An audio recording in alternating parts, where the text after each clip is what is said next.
প্রিয় শিক্ষার্থী, আসসালামু আলাইকুম। প্রিয় শিক্ষার্থী বন্ধুরা, সিরাজগঞ্জ অনলাইন স্কুলের পক্ষ থেকে স্বাগতম জানাচ্ছি।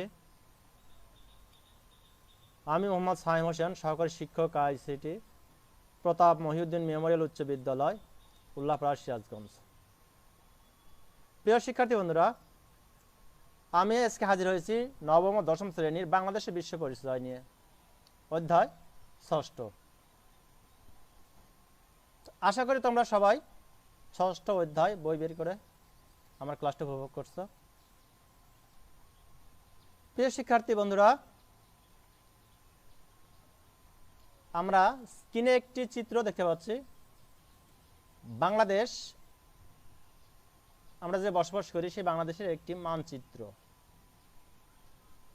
আমরা চিত্র দেখে কিন্তু বুঝতে পারছি যে আমরা এটা বাংলাদেশের মানচিত্র, তাই না? আমরা আরেকটি চিত্র লক্ষ্য করি। আমাদের যে সার্বভৌমত্ব, স্বাধীনতা, সেটা কিন্তু আমরা এই আন্দোলনের মাধ্যমে আমরা বুঝতে পারতেছি। তাহলে আমরা দুটো চিত্র দেখে আমরা বুঝতে পারলাম যে আজকে পাঠের বিষয় কি হতে পারে। হ্যাঁ, ঠিকই বলেছ। আজকে পাঠের বিষয় রাষ্ট্র, নাগরিকতা ও আইন। তো আমরা আজকে আলোচনা করব রাষ্ট্র, নাগরিকতা ও আইন। এই অধ্যায়ে আমরা যা শিখব, আজ রাষ্ট্রের ধারণা ব্যাখ্যা করতে পারবো, রাষ্ট্রের উপাদান বর্ণনা করতে পারবো। এই দুটি বিষয় নিয়ে আমরা আলোচনা করব। প্রিয় শিক্ষার্থী বন্ধুরা, আশা করি আমার সাথেই থাকবে শেষ পর্যন্ত।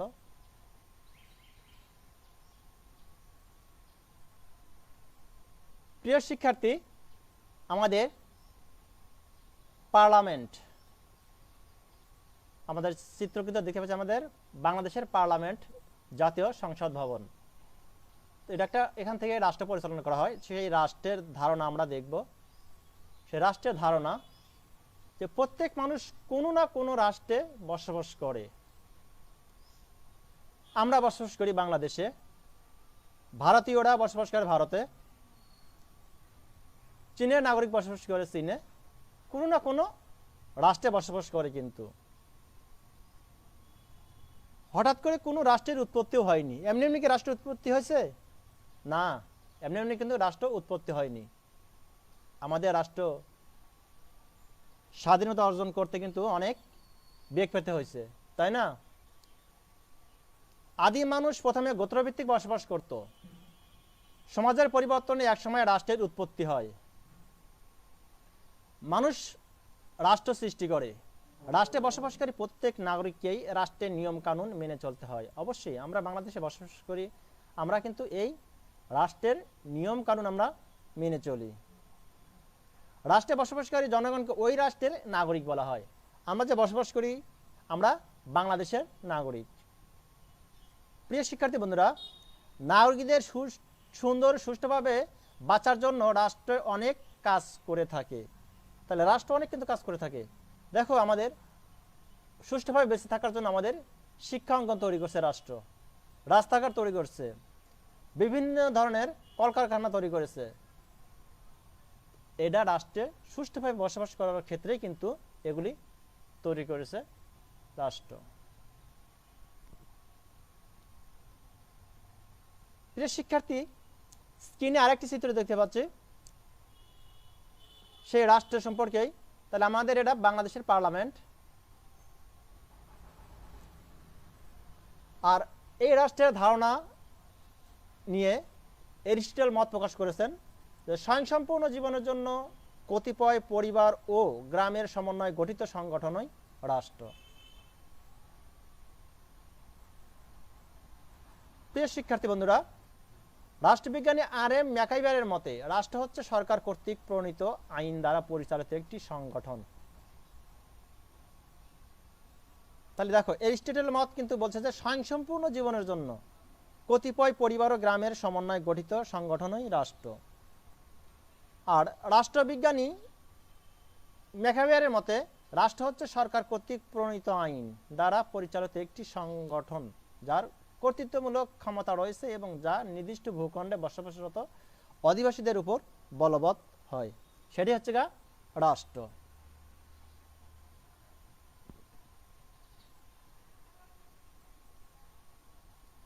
সুতরাং আমরা বলতে পারি যে রাষ্ট্র হলো একটি ভূখণ্ড ভিত্তিক সমাজ বিশেষ। তাহলে ভূখণ্ড থাকতে হবে কিন্তু অবশ্যই, যার সংগঠিত সরকার থাকবে ও জনসমষ্টি রয়েছে এবং যার নিজস্ব ভৌগোলিক এলাকার মধ্যে অন্যান্য সকল প্রতিষ্ঠান ও তার উপর সার্বভৌম ক্ষমতা প্রতিষ্ঠিত আছে। এইটাই হচ্ছে গা রাষ্ট্র। আমরা রাষ্ট্রের ধারণা সম্পর্কে কিন্তু আমরা আলোচনা করলাম, আমরা বুঝতে পেরেছি যে রাষ্ট্র কি। প্রিয় শিক্ষার্থী বন্ধুরা, এই রাষ্ট্র গঠনের ক্ষেত্রে 4টি উপাদান রয়েছে। তাহলে আমরা রাষ্ট্রের 4টি উপাদানগুলো কি কি আমরা জেনে নেই।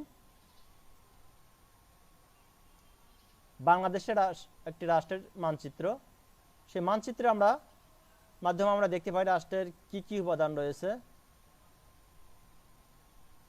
জনসমষ্টি, রাষ্ট্রের প্রথম উপাদান হচ্ছে গা জনসমষ্টি। প্রিয় শিক্ষার্থী, এই জনসমষ্টি কত হবে তার কিন্তু ধরাবাঁধা নিয়ম নেই। সেক্ষেত্রে 5,000 হতে পারে, 20 কোটি হতে পারে, 30 কোটি হতে পারে, নির্দিষ্ট কোনো পরিমাণ নেই যে এই জনসংখ্যা হতে হবে। রাষ্ট্রের দ্বিতীয় উপাদান নির্দিষ্ট ভূখণ্ড। প্রত্যেক রাষ্ট্রের নির্দিষ্ট ভূখণ্ড রয়েছে। একটা রাষ্ট্র গঠন করতে হলে নির্দিষ্ট ভূখণ্ড থাকতে হবে। রাষ্ট্রের তৃতীয় উপাদান সরকার। অবশ্যই যে একটা নির্দিষ্ট ভূখণ্ড আছে, জনসমষ্টি আছে, কিন্তু সেই জনসমষ্টিকে পরিচালনার ক্ষেত্রে অবশ্যই একটা সরকার থাকতে হবে। রাষ্ট্রের চতুর্থতম উপাদান হচ্ছে গা সার্বভৌমত্ব। তো এই 4টি উপাদান নিয়েই রাষ্ট্র গঠিত। এই 4টি উপাদানের মধ্যে যদি একটি উপাদান যদি বাদ যায় তাহলে সেক্ষেত্রে কিন্তু রাষ্ট্র হিসেবে গণ্য হবে না। তাহলে একে অপরের সাথে জড়িত। চলো যাই এবার আমরা জনসমষ্টি নিয়ে আমরা আলোচনা করি। রাষ্ট্রের 4টি উপাদান আছে, সেই 4টি উপাদান নিয়ে আমরা আলোচনা করি। জনসমষ্টি, দেখো আমরা চিত্রে দেখতে পাচ্ছি কিন্তু 1971 সালে কি 7ই মার্চের ভাষণ, বঙ্গবন্ধু শেখ মুজিবুর রহমান 7ই মার্চে ভাষণ দিয়েছিলেন। সেখানে কিন্তু জনসংখ্যা অনেক, তাহলে জনসমষ্টি থাকতে হবে, কিন্তু সমর্থন থাকতে হবে। রাষ্ট্রের প্রাথমিক উপাদান হচ্ছে জনসমষ্টি। জনসমষ্টি বলতে রাজনৈতিকভাবে সংগঠিত জনগণকেই বোঝায়। রাষ্ট্র গঠনের জন্য জনসমষ্টি একান্ত অপরিহার্য। আর এই জনসমষ্টির ঐক্যবদ্ধ হওয়ার ইচ্ছা এবং পারস্পরিক সম্পর্ক হতে রাষ্ট্রের উৎপত্তি হয়েছে। তবে রাষ্ট্র গঠনের জন্য জনসংখ্যা কত হবে তার কিন্তু ধরাবাঁধা নিয়ম নেই। গণচীনে ভারতের জনসংখ্যা 100 কোটির উপরে, অন্যদিকে স্যান ম্যারিনো রাষ্ট্রের জনসংখ্যা কিন্তু 33,225 জন মাত্র। তাহলে প্রিয় শিক্ষার্থী বন্ধুরা, আমরা জানলাম যে জনসমষ্টি, রাষ্ট্রের প্রথম উপাদান জনসমষ্টি। তাহলে এই জনসমষ্টি কত হবে এর কিন্তু কোনো ধরাবাঁধা নিয়ম নেই। আমাদের বাংলাদেশের জনসংখ্যা কত জানো? প্রায় 17 কোটি। যখন বঙ্গবন্ধু শেখ মুজিবুর রহমান রাষ্ট্র গঠন করে তখন কিন্তু জনসংখ্যা কত ছিল? 7 কোটি মানুষ নিয়ে জনসংখ্যা তৈরি করেছিলেন, কিন্তু রাষ্ট্র গঠন করেছিলেন, কিন্তু এখন 17 কোটি। প্রিয় শিক্ষার্থী বন্ধুরা, আমরা রাষ্ট্রের দ্বিতীয় উপাদান নিয়ে আলোচনা করব, নির্দিষ্ট ভূখণ্ড। অবশ্যই একটা রাষ্ট্র গঠনের জন্য কিন্তু নির্দিষ্ট ভূখণ্ড থাকতে হবে, আর সেই ভূখণ্ডে কিন্তু জনগণ থাকবে। নির্দিষ্ট ভূখণ্ড হচ্ছে রাষ্ট্রের অপরিহার্য দ্বিতীয় উপাদান। প্রত্যেক রাষ্ট্রই একটি নির্দিষ্ট ভৌগোলিক সীমারেখা দ্বারা পরিবেষ্টিত। আমাদের কিন্তু রাষ্ট্র যে আছে চতুর্দিক কিন্তু 5,70,570 বর্গ কিলোমিটারের দ্বারা পরিবেষ্টিত। তাহলে এই ভূখণ্ড বলতে স্থলভাগ, সমুদ্র সীমা, আকাশ সীমা বোঝায়। রাষ্ট্রের জনগণের বসবাসের জন্য নির্দিষ্ট ভূখণ্ডের উপর নিয়ন্ত্রণ আবশ্যক। ভূখণ্ড কত বা বড় বা ছোট হতে পারে, এরও কিন্তু কোনো পরিমাণ নেই। কতটুকু সীমানা নিয়ে নির্দিষ্ট ভূখণ্ড হবে এর কিন্তু ধরাবাঁধা নিয়ম নেই। প্রিয় শিক্ষার্থী বন্ধুরা, আমরা এবার যাব রাষ্ট্রের তৃতীয় উপাদান সরকার।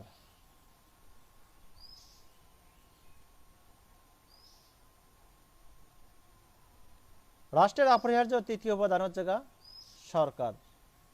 সরকার গঠনের মাধ্যমে নির্দিষ্ট ভূখণ্ডের উপর কর্তৃক প্রতিষ্ঠিত হয়। এর মাধ্যমে রাষ্ট্র গঠন আংশিকভাবে সম্পন্ন হয়। রাষ্ট্র পরিচালনার জন্য 3টি বিভাগ থাকে।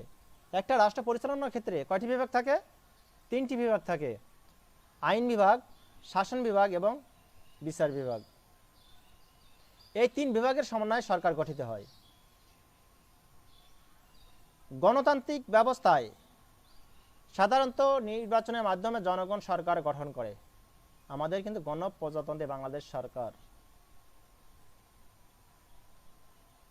তাহলে গণতান্ত্রিক প্রক্রিয়ায় প্রত্যক্ষ ভোটে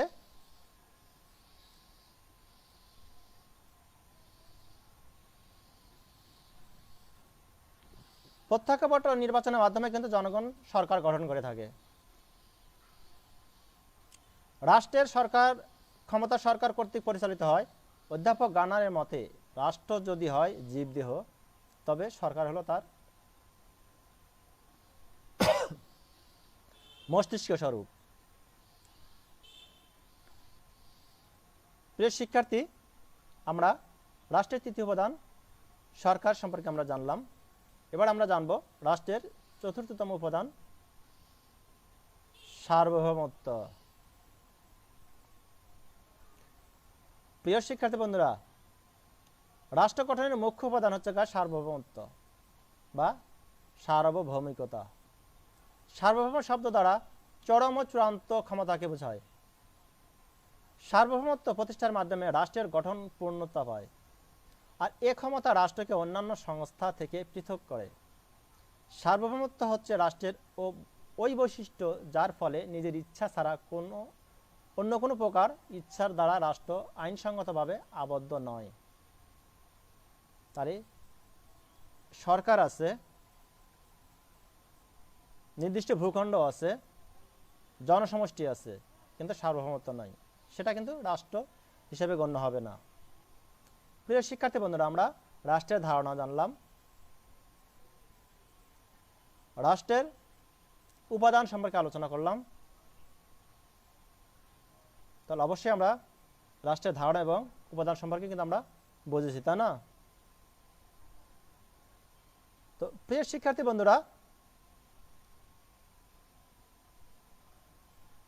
স্ক্রিনে দেখে বুঝতে পারছো আমাদের এখন বাড়ির কাজটা আমরা সবাই লিখে নিব। তো বাংলাদেশের রাষ্ট্রের সবচেয়ে গুরুত্বপূর্ণ উপাদান কোনটি এবং কেন তা ব্যাখ্যা করে লিখে তোমার শ্রেণী শিক্ষকের কাছে অবশ্যই দেখাবে। আর এই শ্রেণী শিক্ষকের দেখানোর কেন লাগবে, শ্রেণী শিক্ষক মূল্যায়ন করবে, আর মূল্যায়নের ভিত্তিতে তোমার কিন্তু পরবর্তী ক্লাসে পড়ার সুযোগ থাকবে। প্রিয় শিক্ষার্থী বন্ধুরা, আমরা এই করোনার মহামারীর সময় অবশ্যই কিন্তু আমরা এই কাজগুলো আমরা করব। বাড়ির কাজটা আমরা সবাই লিখে নেব এবং কাজটা তৈরি করব। অবশ্যই তোমরা সবাই লিখে নিচ্ছ।